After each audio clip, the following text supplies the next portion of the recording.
Votre invité à présent dans la grande interview en direct sur Boursorama, c'est l'économiste Elie Cohen. Bonjour. Bonjour. Merci d'être là avec nous, directeur de recherche au CNRS, professeur à Sciences Po. Vous sortez la valse européenne, les 3 temps de la crise. C'est chez Fayard. D'abord, mais tout ça est lié, parce que dans ces 3 temps de la crise, c'est la réaction de l'Europe en temps de crise. On va en parler, mais juste, c'est lié. On a eu ce chiffre-là qui vient de sortir. C'est 420 milliards et des brouettes, c'est Olivier Dussopt, le ministre des Comptes publics, qui nous dit que la facture pour la France entre 2020 et 2022, donc sur 2 années, ça sera 424 milliards. On revient à peu près aux 20 points de PIB de dette qu'on va se prendre en plus dans la figure, mais on se dit quand même que les montants, c'est quand même astronomique et vertigineux quand même. Oui, mais ce n'est pas l'information la plus importante, je trouve, dans ce rapport de la Cour des comptes. L'information la plus importante, c'est de dire que nous avons une propension récurrente au déficit depuis très très longtemps. Ouais, mais c'est pas nouveau. Ça. Non, mais justement, ce qui est intéressant, c'est de dire, au fond, dans ce formidable gonflement du déficit et de la dette, qu'est-ce qui relève véritablement de la crise Covid? Qu'est-ce qui relève du déficit structurel? Et qu'est-ce qui relève éventuellement du déficit conjoncturel? Et alors, ce qui est intéressant, c'est ce que dit la Cour des comptes, c'est que nous avons continué pendant la période du Covid à dépenser plus que nécessaire, c'est-à-dire plus que ce que la crise du Covid exigeait, c'est-à-dire que nous avons continué à fabriquer du déficit structurel et nous avons continué à fabriquer... Indépendamment des mesures d'urgence, de soutien, absolument, de santé. Absolument. On ne parle pas de ça. Toutes ces dépenses-là... On les met de côté. C'est les 424 milliards. Voilà. Ils sont légitimes. Mais à l'intérieur de ce montant total, il y a du déficit et de la dette générés par, au fond, notre incapacité à maîtriser la dépense publique. Et au fond, c'est ça qui est intéressant, parce que vous dites c'est banal. C'est vrai que depuis 1974, on n'a pas voté et exécuté un seul budget en équilibre. Oui. C'est vrai qu'en 1980, le ratio dette sur PIB était de 20%. Tout ça, on le sait. Et qu'on est passé à 120%. Mais dans les 100 points de PIB supplémentaires de dette contractés depuis 1980, il y a les accidents normaux, il y a les accidents conjoncturels, et puis il y a le fait que structurellement, nous dépensons plus que nous ne collectons comme impôts et comme recettes fiscales et sociales. On n'a pas le sentiment qu'en 2022, lors de la présidentielle, ce sera un sujet majeur, ça, de savoir... Ah, bah si, quand même, parce que je suis très frappé. Vous avez vu, il y a un rapport du CAE qui est sorti hier, qui est quand même qu'on est massivement sorti des clous en matière d'engagement. Je ne rappelle même pas que depuis le TSCG, le fameux traité que nous avons passé du temps de Hollande, nous nous étions engagés à ce que notre dette publique ne dépasse pas 60% du PIB, et nous nous étions engagés à mettre en place des moyens pour revenir rapidement à une dette sur PIB de 60%. Or là, on va être à 120%. Et donc, normalement, même si on fait l'hypothèse qu'on va rembourser cet excès de dette sur 20 ans, ça veut dire qu'il faut qu'on dégage un excédent primaire de 3 points de PIB chaque année. Ça n'arrivera pas. Ça n'arrivera pas, exactement. Ouais. Donc ce que dit ce rapport du CAE de mon ami Jean Pisani-Ferry, c'est de dire, bon, changeons les règles du jeu. C'est plus la peine de maintenir des règles du jeu que nous savons pertinemment que nous n'allons pas appliquer. Les fameux 3% de déficit public. Et le 60% de dette sur PIB. Après, il faut rappeler encore une fois que ce sont des critères qui ont été choisis dans les années 80, début 90, où le monde était différent, les taux d'intérêt étaient plus élevés, il y avait plus de croissance, plus d'inflation. Donc c'est pas idiot de se dire que cette règle-là n'est plus adaptée au temps d'aujourd'hui. Oui, mais jusqu'à présent, on tenait à maintenir cette fiction, notamment parce que les pays dits vertueux ou radins, ou comme vous voulez, frugaux, tenaient absolument à ce qu'on maintienne cette règle. Ce qui est intéressant, c'est de dire, ben non, relançons le débat. Or, vous savez, l'Europe n'aime pas bien rouvrir ces dossiers parce que... Ouvrir des plaies, d'ailleurs. On n'aime pas rouvrir les plaies parce qu'on voit bien que les traités tels qu'ils sont ne fonctionnent pas correctement. Mais on préfère franchir les lignes rouges, on préfère laisser s'installer dans la durée une nouvelle pratique plutôt que de revoir la règle du jeu. Eh bien, nos amis du CAE nous disent, ben non, il faut maintenant revoir la règle du jeu. On ne peut pas continuer à soutenir que la règle, c'est une dette sur PIB de 60%. Oui, après, quand on voit, on dit des coûts abyssales, effectivement, pour nos comptes publics, tout ça, mais on voit que les Américains, dans cette crise, ils sont allés beaucoup plus fort que nous. C'est vrai. Et certains disent, on n'a pas fait assez ici. Et résultat, eux, ils baissent moins que nous et ils rebondissent plus fort que nous. Oui, enfin bon, vous avez noté quand même que au total, ils ont eu une décroissance moins nette que la nôtre. Oui, on dit la même chose. 3% Absolument. contre nous, 8%. Et que leur effort de stimulation est beaucoup plus important que le nôtre. Bien. Alors, justement, une fois que vous avez dit ça, qu'est-ce que vous faites? Vous vous dites, Ah bah, c'est pas grave, on va continuer à dépenser, à accroître la dette. Ça crée une divergence économique bah oui. qui fait qu'eux, ils retrouvent leur niveau de PIB d'avant-crise au mois de mai cette année, où nous, on sera plutôt à l'été, au mieux l'été 2022. Oui, mais est-ce que la bonne comparaison, c'est entre les États-Unis et la France ou entre la France et l'Allemagne? La bonne comparaison, c'est plutôt entre la France et l'Allemagne, compte tenu du fait que nous appartenons à la même entité économique et monétaire. Or, s'ils décroissent moins vite que nous, et qu'ils croissent plus vite, et qu'ils ont... Les Américains. Voilà. Mais non, mais même les Allemands. Même les Allemands. Ah, ouais. Même les Allemands. Si eux décroissent moins vite que nous et ils croissent plus vite en reprise, et s'ils ont une situation budgétaire et fiscale... La décroissance, oui, je suis d'accord, sur la croissance attendue 2021. Ne vous avancez pas trop sur 2021-2022.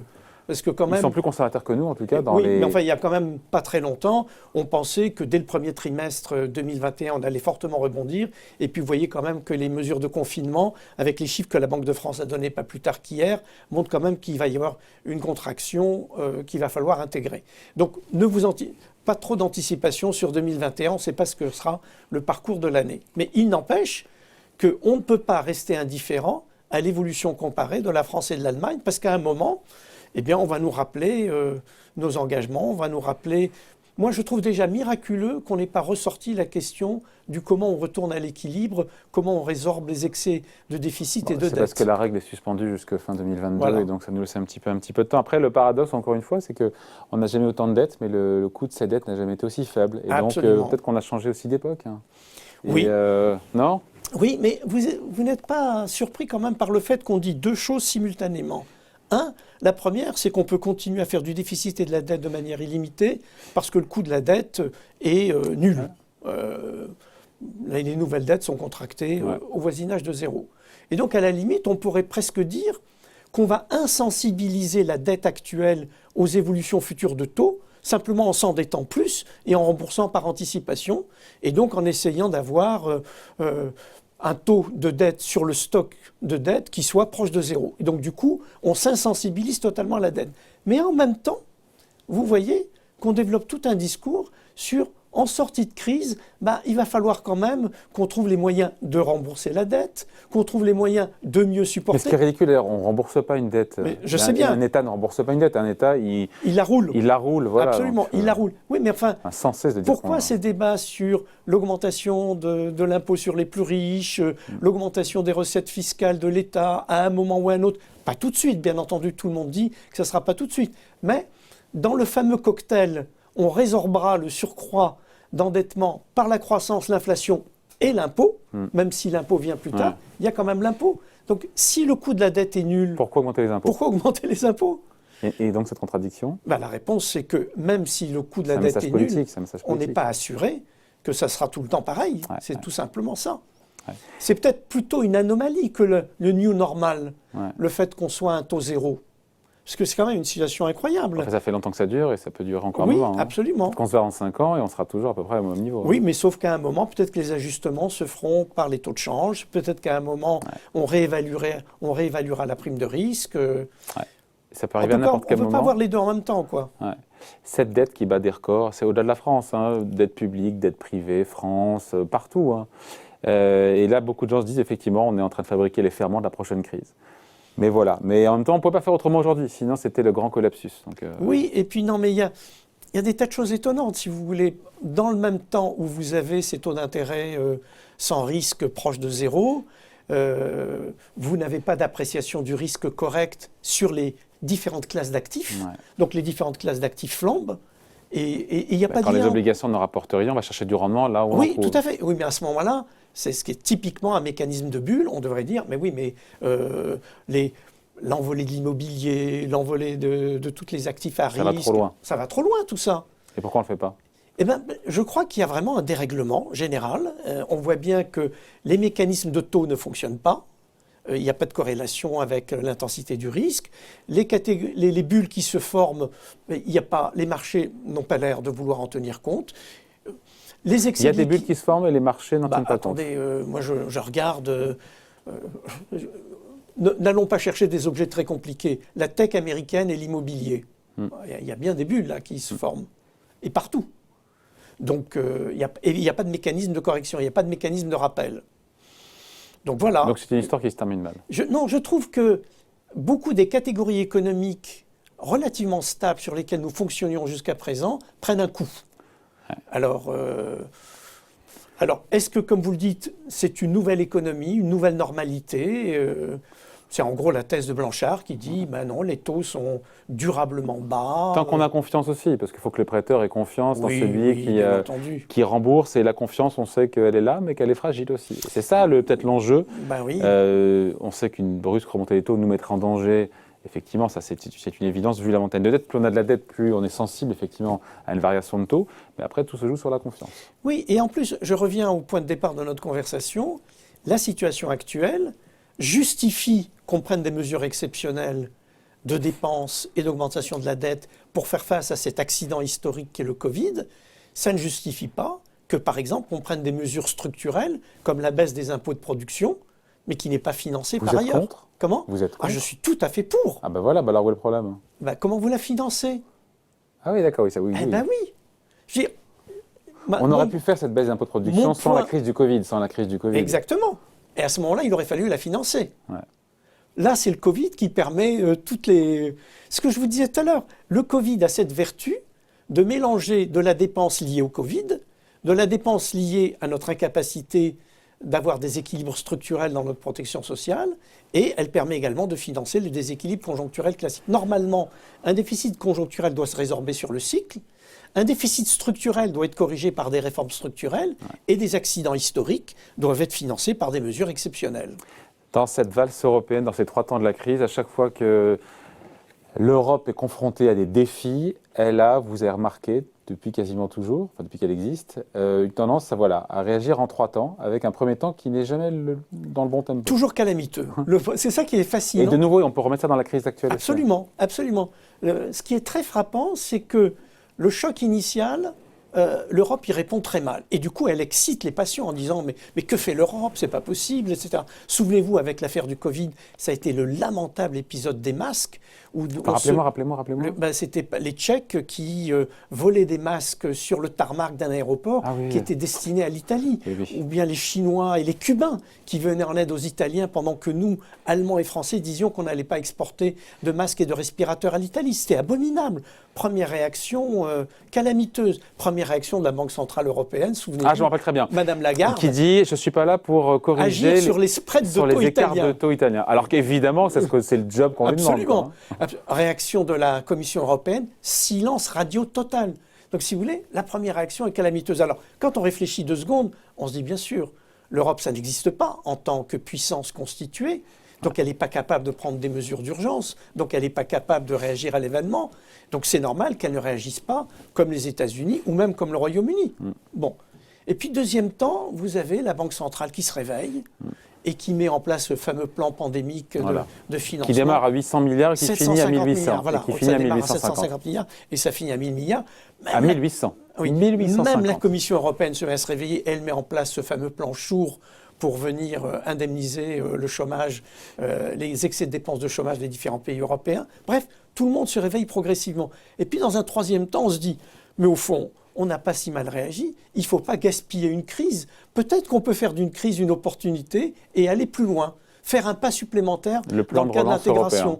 Voilà. Et donc là, qui est ensablé, de vous à moi, qui est totalement ensablé aujourd'hui, le plan de relance européen de 750 milliards. Non, pas simplement le plan de relance européen. Je prends en perspective les différentes crises. Après la crise financière, après la crise de la dette, ça a été l'invention de l'union bancaire. Même sur l'union bancaire, vous pourriez dire, c'est pas tout à fait terminé. Mais c'est à l'occasion de ces chocs qu'on dit, on va peut-être faire un pas supplémentaire. Et maintenant, le cas actuel, c'est sur la santé, l'union sanitaire, avec la création de l'ERA, qui est l'équivalent du BARDA américain, parce qu'on s'est rendu compte que notre réaction avait été, face à l'enjeu vaccinal, avait été absolument lamentable. Alors que le plan Warp Speed de Trump avait démarré à 12 milliards et a fini à 20 milliards pour préfinancer des recherches. Il a été bon, Trump, là-dessus, pardon de le dire. Il a été excellent. Quand on regarde, j'ai essayé de reconstituer la chronologie dès le 8 mars 2020. Vous imaginez, on était à peine au début de la pandémie. Il réunissait dans son bureau tous les grands patrons, les start-up, les big pharma, etc., pour discuter avec eux du vaccin. Et Souvenez-vous, on a eu le compte-rendu après, le patron de Moderna qui lui dit, vous savez, moi je vais développer mon vaccin très très rapidement, en 3 mois je suis capable de faire un vaccin. Et Trump lui dit, vraiment vous êtes capable de faire un vaccin en 3 mois? Et il lui dit, oui, oui. Et il lui dit, mais de quoi vous avez besoin pour faire ça? Et il lui dit, j'ai besoin d'au moins 1 ou 2 milliards de dollars pour lancer les essais cliniques, pour lancer les unités de production avant même de savoir si ça va marcher ou pas. Et Trump dit, je paye, ok. Et il se tourne vers le patron de Sanofi, qui était là également, et il dit pareil. Et donc il va donner 1 à 2 milliards de dollars par labo, juste pour achever les développements, lancer les essais cliniques et lancer les pré-séries. Et s'assurer d'être fourni en premier. Et s'assurer d'être fourni en premier.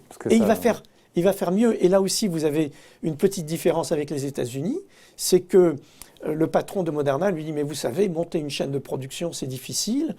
Il se tourne vers Moncef Slaoui, son tsar des vaccins, il lui dit, mais comment on pourrait les aider? Et il lui dit, ce serait bien qu'on nomme un responsable militaire pour faciliter les opérations de logistique, pour pouvoir déplacer des grosses machines, pour donner des autorisations nécessaires. Et donc on va avoir un double effort de recherche et de développement d'un côté et logistique en même temps dès mars 2020. Et c'est là où, pour le coup, si on fait le parallèle avec la réaction européenne sur les vaccins... Non, il n'y a pas de réaction européenne en mars 2020. En mars 2020, ce qui se passe, c'est qu'entre mars et juin 2020, les différents pays européens vont négocier individuellement. La France négocie, l'Allemagne négocie, et bien entendu, chacun cherche à pousser ses pions. Et puis à un moment, il y a la Belgique qui dit, mais enfin c'est un scandale ce que vous êtes en train de faire. Vous, les grands pays européens, vous êtes en train de négocier seuls dans votre coin, et nous, l'ensemble des Européens, les petits pays, ne pourront jamais accéder au vaccin. Et c'est là qu'il y a eu cette initiative franco-allemande de dire, bon, écoutez, on arrête nos négociations franco-allemandes, italo-espagnoles, et on passe le relais à l'Europe. Mais l'Europe n'était pas équipée pour faire ça. C'est là aussi le premier temps de la crise. Elle n'est pas équipée. Elle ne sait pas comment faire.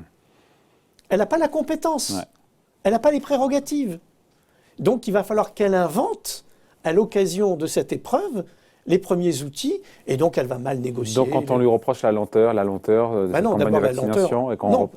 Le pire, c'est comme vous le savez, l'accord avec AstraZeneca de l'Union européenne précède d'1 jour l'accord entre le Royaume-Uni et AstraZeneca.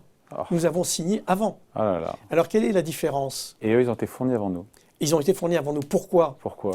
Parce que, comme vous le savez, le AstraZeneca a été développé par le laboratoire d'Oxford. Oxford, effectivement. Quand le laboratoire d'Oxford a fait le partenariat avec AstraZeneca, d'abord, ce n'était pas ce que voulait faire Oxford.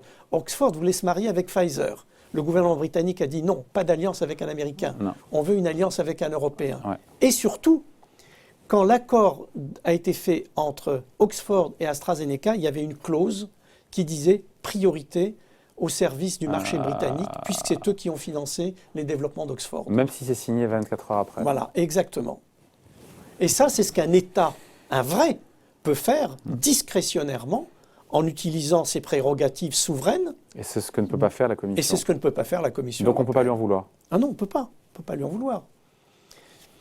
Ce qu'on peut dire, c'est que... Donc à rebours, s'il fallait réécrire l'histoire, qu'est-ce qu'il aurait fallu pour qu'on soit livré aussi rapidement? Alors, si on fallait réécrire l'histoire, il fallait faire comme les États-Unis. C'est-à-dire, il aurait fallu qu'on ait l'équivalent du BARDA. C'est-à-dire, il aurait fallu qu'on soit capable de préfinancer en amont de la recherche, des développements, des essais cliniques, des usines, etc. Il fallait y croire. Il fallait y croire. Parce que je me rappelle le président Macron qui nous dit en octobre-novembre... Je n'y croyais pas. Si quelqu'un au printemps prochain vous parle d'un possible vaccin... c'est qu'il vous ment, enfin, c'est pas exactement, en tête. Mais exactement. Donc vous avez raison, au départ, il faut y croire, premièrement. Deuxièmement, il faut mettre sur la table des moyens financiers considérables et dès le départ. Mais qu'on avait. Mais ce qu'a fait Trump et ce qu'on n'a pas fait nous. Nous, vous avez vu, les plus audacieux, c'était le Fonds de recherche européen et le gouvernement allemand qui, à CureVac et à BioNTech, ont donné quelque chose de l'ordre de la centaine de millions d'euros, si vous voulez, pendant que les autres naviguaient entre les 14 et les 20 milliards. Quoi. Bon, donc petit.